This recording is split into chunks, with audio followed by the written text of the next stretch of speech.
हाँ भैया, आज मैं आपके लिए लेकर आया हूँ एवरेज का एक इम्पॉर्टेंट टाइप। एवरेज इम्पॉर्टेंट लिखा हुआ है।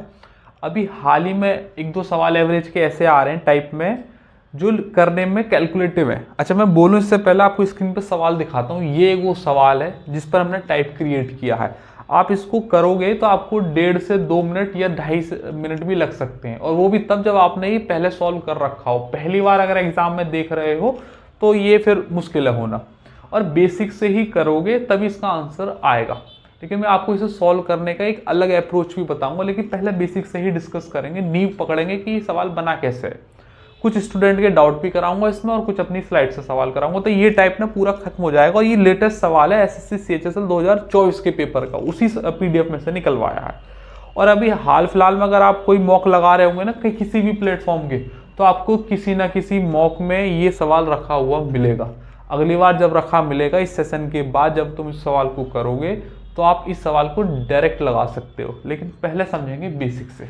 सवाल ये आपकी स्क्रीन पर है, पहले आप खुद से ट्राई करो और फिर मैं आपको अप्रोच बताता हूँ। कह रहा है कि छात्रों की एक निश्चित संख्या है, तो निश्चित संख्या स्टूडेंट है, तो मैंने वो x मान लिए, मान सकते हैं। और 30 किलोग्राम का एक व्यक्ति आ गया तो औसत में 1 किलोग्राम की वृद्धि हो जाती है, तो एवरेज को मैं मान ले रहा हूँ y। तो टोटल कितना वेट हो जाएगा xy।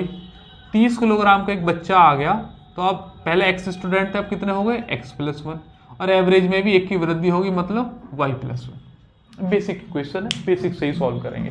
ये सवाल पेपर में आते हैं, बेसिक से सॉल्व करोगे तो 2-2.5 मिनट लगेंगे, फिर कोई मतलब नहीं है इन सवालों को सॉल्व करने का, क्योंकि टाइम तो निकल जाएगा। फिर ऐसे और सवाल आएंगे उनके लिए समय नहीं मिलेगा। लेकिन जिस हद तक इन्हें सिंप्लीफाइड कर सकते हो उस हद तक तो करना ही चाहिए ना। दूसरे में क्या करा है, 30 किलोग्राम भार का एक और छात्र शामिल हो गया, मतलब xy तो था ही, ये 30 भी है और एक एक्स्ट्रा 30 और आ गया, तो अब कितने बच्चे हो गए, x+2 एक्स्ट्रा हो गए। और एवरेज में क्या हुआ, कह रहा एवरेज में औसत भार में मूल से 1.5 किलोग्राम की वृद्धि हो जाती है। मूल मतलब y, तो y से ले लो 1.5 की वृद्धि एक्स्ट्रा। तो क्या पूछा है, मूल औसत भार, मतलब y की वैल्यू पूछी है। तो x को एलिमिनेट कर देते हैं, दो इक्वेशन दो अननोन, सॉल्व कर दो। तो भैया इसे सॉल्व करो पहले। xy प्लस के 30 बराबर xy हो गया, प्लस का x प्लस के y और प्लस के 1। ऐसे इसको सॉल्व कर दो। वैसे इसे ही सॉल्व कर लो पहले तो ना। xy से xy खत्म, तो x प्लस y कितना आ गया मेरे पास 29। अब इसे सॉल्व कर लो। xy 30 कितने हो गए 60 बराबर xy प्लस के 1.5x प्लस के 2y और प्लस के 1.5 दूना 3 है ना। तो xy से xy खत्म, तो इसको लिख लो यहाँ पे 1.5x प्लस के 2y और 60 में से 3 गए तो 57 बचे। देखो एक इक्वेशन ये आ गई, एक ये आ गई, एलिमिनेट कर देते हैं। मैं ये कह रहा हूँ कि मुझे x एलिमिनेट करना है, y रखना है, तो यहाँ 1.5 से मल्टीप्लाई कर देता हूँ इस वाली इक्वेशन में, कर दो। इस वाली इक्वेशन बेसिक से करके दिखा रहा हूँ। 1.5x हो जाएगा, ये 1.5y हो जाएगा, और ये कितना होगा 1.5 से मल्टीप्लाई करने पर 29 तो ये है ही, और आधा और जोड़ दो, 14.5 और जोड़ दो, 43.5 होगा। सही किया ना मैंने मल्टीप्लाई, वही 29 तो ये है ही, आधा 43.5, 15 ने 135, 30, हाँ सही है। अब देखो माइनस कर देंगे, माइनस माइनस माइनस, ये खत्म। अच्छा मैं इसे इधर कर लेता हूँ, ये तो एरो हटाई दिए तो काम के हो गए तुम्हारे। यहाँ कर लेता हूँ, स्पेस की कमी है। ये खत गया, 2 में से 1.5y गया तो कितना बचेंगे, माइनस के 0.5y बराबर। अभी 57 में से ये चला जाएगा, 57 में से ये चला जाएगा, नहीं 2 में से 1.5 जाएंगे तो प्लस के 0.5y बचेगा, ये घटेगा, तो ये 0.5 तो है ही है, 44 हो गया, और ये हमें चाहिए 57 और, तो 30.5 हो गया। पॉइंट से पॉइंट खत्म, y की वैल्यू कितनी आ जाएगी 27, y बराबर आ गया 27, ऑप्शन नंबर 4। सवाल को करोगे ऐसे ही पूछेगा। अगर मान लो स्टूडेंट्स की संख्या पूछी है तो किसी भी इक्वेशन में रख दो, जैसे इस वाली में रख दो, x+y बराबर 2 थी ना, यही आसान पड़ रही है, यहीं पे रख दो। y की वैल्यू 27 रखोगे तो उधर चला जाएगा, तो x की वैल्यू कितनी हो जाएगी 2। इसका मतलब स्टूडेंट है 2 स्टार्टिंग में, फिर बाद में 2 और आ गए थे, अगर ये पूछता है तो इन केस, वरना y की वैल्यू पूछी अब तक जितने भी सवाल आए। ये सवाल बेसिक से है, ठीक है। अभी मैं सवाल आपको बेसिक से ही दिखाऊंगा। इसके आपके समझ में आ गया होगा। अभी बेसिक पे काम करो, फिर मैं इसको सॉल्व करने का आपको डायरेक्ट तरीका ये बताता हूँ और ये आपको टाइम बचाएगा। एक और सवाल करो, ये सवाल एक स्टूडेंट ने हमारे डाउट में भेजा है तो वो मैं आपको करा रहा हूँ, और आप पैटर्न को समझना है कि एसएससी या अलग प्लेटफॉर्म ये सवाल बनाते कैसे हैं, वहीं से आपको समझ में आएगा। स्टूडेंट डाउट का सवाल है, कुछ छात्रों को एक निश्चित संख्या ली गई तो मतलब वो एक्स है, सेम पैटर्न है। 40 किलोग्राम का एक बच्चा शामिल हो गया, समझना इस बात को। अब 30 की जगह कितना हो गया, एसएससी का सबसे बड़ी रीढ़ की हड्डी यही है। एक सवाल जो आपको मुश्किल लग रहा हो उसके 4-5 सवाल ढूंढ निकालो और उन्हें कर दो, अपने आप आंसर पता चल जाएंगे। वही मैं आपको यहाँ दिखा रहा हूँ। तो यहाँ 30 की जगह कितना आ गया, 40। समझना मेरी बात को, 1 किलोग्राम की वृद्धि हो गई, वही सेम है। उसके बाद क्या हुआ, 40 का एक और आ गया। तो अब यहाँ 40 के कितने हो गए भैया, 40 के कितने हो गए, ये भी 40 और ये भी 40। अब आप सोच रहे होंगे सर दोबारा ही कर देते, नहीं, वजह है जब भी मैं काट के दिखा रहा हूँ। यही तो 2 हो जाएगा और यहाँ 1.5 किलोग्राम की ही वृद्धि हुई है, सेम है पैटर्न पर। तो अब यहाँ पर 30 की जगह कितना आ जाएगा भैया, 40 आ जाएगा, है कि नहीं। 40 में से एक जाएगा तो कितना हो जाएगा, 39 हो जाएगा। अरे बोलते नहीं हो, यहाँ 40 की जगह कितना हो जाएगा, 40 80 हो जाएगा, वो तो सेम ही रहने वाला है। और यहाँ पर 80 में से 3 चले जाएंगे तो कितना बचेगा, 77। अरे बोलते नहीं, चेंज होगा, यहाँ पर चेंज होने वाला है।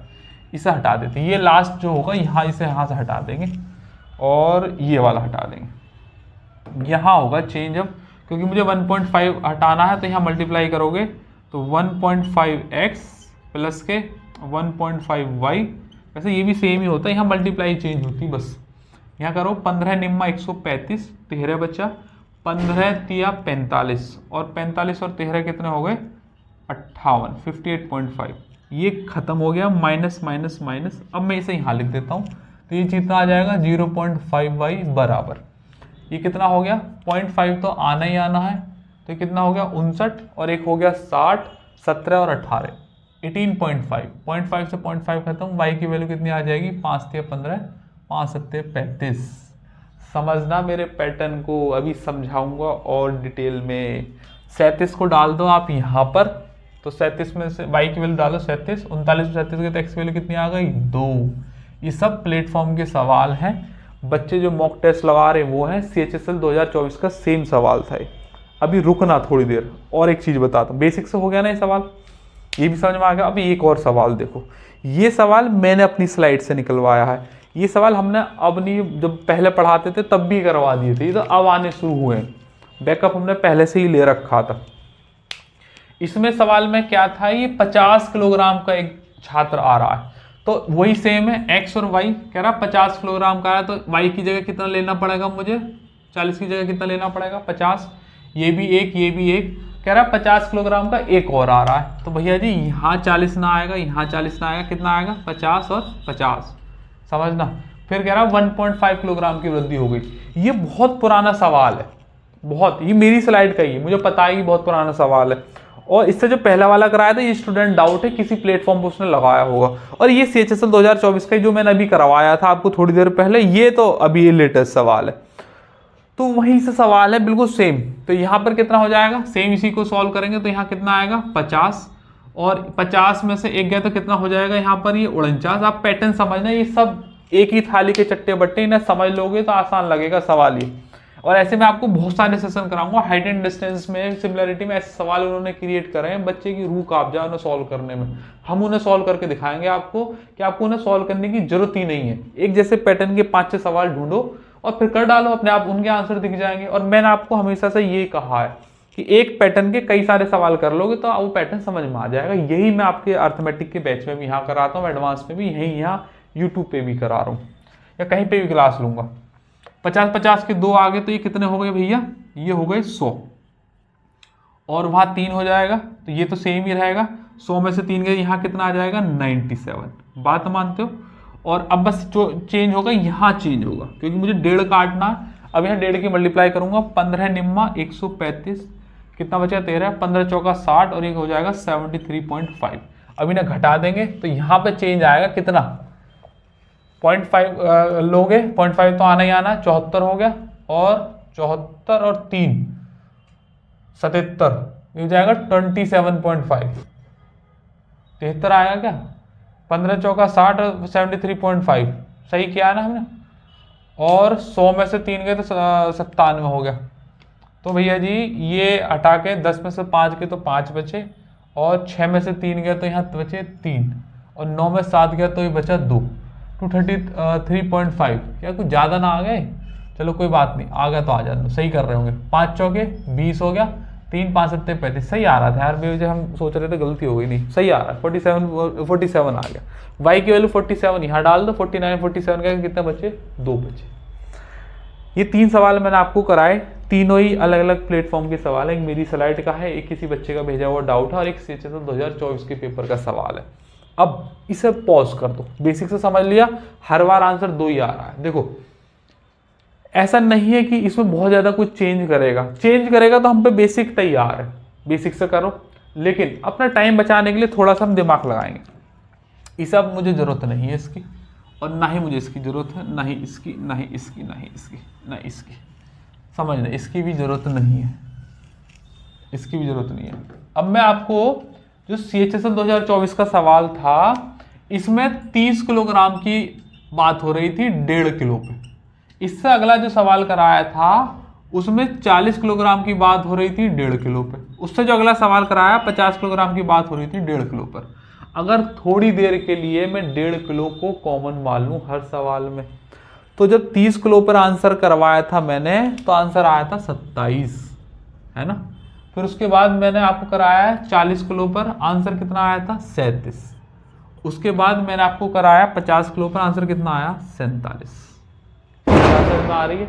ओहो अभी हाल बरार में वो फूट गया बम, बच्चे करते रहते हैं गली में। 1.5 1.5 1.5 को सेम मान लूं तो 30 40 और 50, 30 किलोग्राम के बच्चे आए, 40 के आए, 50 के आए, और हमेशा ही आंसर क्या है, स्टूडेंट की वैल्यू क्या रही, मूल 2 2 और 2, तीनों सवालों में सेम था। देखो ये तो बात है कि अगर ये चेंज कर दिया उसने 1.5 तो पूरा सिनेरियो चेंज हो जाएगा। ऐसा भी मैं एक सवाल आपको कराऊंगा, मैंने क्रिएट किया है, लेकिन ये मान के चलो कि आपको ये सवाल 1.5 पे ही मिलेगा, ऐसा मान लो, क्योंकि ऐसा सवाल आया, नहीं आया तो बेसिक तो तैयार ही है। और ये देखो 30 40 50 27 37 और 47, और हमेशा 2 वैल्यू आई हैं। अगर 1.5 है, अगर ध्यान समझना 30 है, 30 का आ रहा है तो आंसर कितना आ रहा है, 27। 40 आ रहा है, 10 बढ़ गया तो आंसर कितना बढ़ गया, 10 37। 40 से 50 बढ़ गया, मतलब 30 से अगर देखोगे तो 20 बढ़ गया, तो 27 से कितना हो जाएगा, 20 बढ़ जाएगा, 47। अगर मान लो 60 किलो के बच्चे आए तो कितना हो जाएगा आंसर, 57। मान लो 70 के आए, कितना आ जाएगा आंसर, 67। 80 के आ गए तो कितना आ जाएगा, 77। 90 के आ गए तो कितना आ जाएगा, 87। अरे बोलते नहीं, 1.5 विल रिमेन सेम। अगर मान लो 20 का आया एक बच्चा, अगर मान लो यहाँ कर लो 20 का, तो आंसर कितना आ जाएगा, 17। 3 कम, 30 3 कम, 40 3 कम, 50 3 कम, 60 3 कम, 3 कम आएंगे। अब ऐसे करके वो कितने भी सवाल बना सकता है, हर बार वो आपको जो भी वेट देगा उससे 3 कम कर देना आंसर। अच्छा आपके मन में सवाल आएगा कि सर अगर 1.5, देखो अगर चेंज कर दिया तो फिर तो सारा ही चेंज है, फिर तो हम कर भी क्या सकते हैं, लेकिन हमें तैयार रहना है इन चीज के लिए। ये हर बार 2 ही आएगा, इसका आंसर हम लोग मैंने आपको बता दिया, और इस वैल्यू पर डायरेक्ट आंसर बनने 3 कम के, तो ये तैयार रखो। और 1.5 विल रिमेन से, 1.5 की जगह कुछ और वैल्यू आई तो फिर ये पूरा पैटर्न बिगड़ जाएगा। लेकिन आपको ये चीज़ पता होनी चाहिए, बेसिक्स तो आपने सॉल्व कर लिया, उसमें तो टाइम लगेगा ही, कहीं पॉइंट में आगे पीछे हो गया तो गलती हो जाएगी, फिर सॉल्व करते रहो। लेकिन ये बात ध्यान में रखो, ये छोटी छोटी चीज़ आपको एग्जाम में बहुत आगे लेके जाती है, ठीक है। अच्छा अब मैं एक सवाल आपको लास्ट करा रहा हूँ, इसमें इस वाले सवाल को देखो, ये भी मैंने अपनी स्लाइड से निकलवाया है। अगर ऐसा हुआ कुछ चेंज कर दिया उसने, तो फिर एक सवाल वैसे भी होना चाहिए, ऐसा नहीं हो बच्चे के दिमाग में हो कि सर ये सेम पैटर्न पे करा दिया। देखो ये जो चीज पेपर में बन सकती है आसान, ये हमने बता दिया आपको, और प्लेटफॉर्म की भी दिखा दी। अब एक सवाल और करेंगे, एवरेज इंपॉर्टेंट के ही स्लाइड है। इस काल को देखो, यदि लड़कों की संख्या n, लड़कों की n संख्या वाले एक समूह में 52 किलोग्राम का एक छात्र शामिल हो गया, तो औसत में 1 किलोग्राम की वृद्धि हो गई। तो वही स्टूडेंट मान लो x, एवरेज मान लो y, तो एक्स वाई हो गया। अच्छा ये n दे रहा है तो कोई बात नहीं, हम x ही मान ले रहे हैं। 52 किलोग्राम का एक आ गया। तो हमारे पास कितना हो गया x+1 और y की वैल्यू भी 1+। अब कह रहा है कि औसत भार में यदि कक्षा के औसत भार में 1 किलोग्राम की वृद्धि होगी, यदि समूह में 40 किलोग्राम का भार का शामिल होता, इसी में ही नहीं, अब नई कंडीशन दी, अगर होता, एक्स वाई तो है ही, अब कह रहा है 40 का अगर होता तो क्या होता, औसत भार में 1 किलोग्राम की कमी हो जाती। तो हमारे पास एक लड़का तो यहाँ बढ़ा ही, लेकिन y+1 ना हो गया, y-1 होगा। थोड़ा सा चेंज कर दिया इस सवाल में। तो वास्तविक औसत भार किलोग्राम में कितना, मतलब y की वैल्यू निकालनी है। 2 इक्वेशन 2 अननोन सॉल्व कर दो। xy प्लस के 52 बराबर xy प्लस के x प्लस के y और प्लस के 1, है ना। xy x प्लस के 1, यहीं से भी सॉल्व कर दो। xy प्लस के 40 बराबर xy माइनस के x प्लस के y प्लस के y और माइनस के 1, सही क्या ना। कर दो भैया, xy से तो xy खत्म, तो क्या बचेगा मेरे पास, x प्लस वाई की वैल्यू कितनी आ जाएगी 51। ये वाला xy से xy खत्म, तो माइनस का x और प्लस की y की वैल्यू कितनी आ जाएगी, ये 41। सही, इन दोनों को जोड़ दो, x से x खत्म हो जाएगा हमारा, तो 2y की वैल्यू आ जाएगी 5 4 9 और 2 92। y की वैल्यू कितनी आ जाएगी 46 दूनी 92, 46। Option number 1। अगर चेंज कर दिया तो भाई बेसिक तो तैयार है, फिर तो कोई वही है ही नहीं। और अगर ऐसा नहीं करता है, वो 1.5 पे वैल्यू दी है, तो भैया स्टूडेंट आएंगे 2 मूल में, और एवरेज में जितने के बच्चे आ रहा है उससे 3 कम आंसर है। तो अब मैंने आपको ऑब्जर्वेशन दिखा दी, आपका टाइम बचेगा। ठीक है, ये चीज़ आपको छोटी छोटी आपको पता होनी चाहिए। ये वाले सेशन में इतना ही, मुझे ये वाले सवाल को दिखाना था कि ये कैसे करते हैं। ठीक है भैया, आसपास आप कहीं एम्बुलेंसर के हैं, एम्बुलेंसर आ सकते हैं, तो आप हमारा कोर्स ज्वाइन कर लो। ये स्क्रीन पर नंबर है और डिटेल ले लो। और ये हाल फिलहाल में कोई बैच खत्म हुए होंगे, उनकी डिटेल है। 3 फेज़ में आपको मैं कराऊंगा, मात्र 3000 रुपये फीस है, और बाकी का आप सब जानते ही हो, डिटेल ले लेना। और अगर आ सकते हो ना, आसपास एम्बुलेंसर में हो कहीं हो, तो यहाँ आ जाओ चुपचाप और 3 महीने पढ़ो, 3-4 महीने पढ़ो, उसके बाद फिर मैथमेटिक्स का अपना लेवल चेक कर लेना। फिर आपके पास कोई और ऑप्शन है नहीं। कहीं दूर दराज से हो तो कोई बात ही नहीं है, फिर तो यूट्यूब पर वीडियो देख के काम चलाओ। लेकिन बुलेंसर में तो ज़रूर आना चाहिए, आपको एक बार ट्राई करना चाहिए। यहाँ बुलेंसर में भी हैं ऐसे टीचर जो आपको उस लेवल तक पहुँचा देंगे। तो भैया चलिएगा, आज के लिए इतना ही रखते हैं। 7 बज गए, हमारे क्लास का टाइम हो रहा है, तो आज के लिए इतना ही रखते हैं। फिर किसी रोज़ मुलाकात होगी एक नए सेशन के साथ। जब तक आप अपना ख्याल रखिएगा। जय हिंद।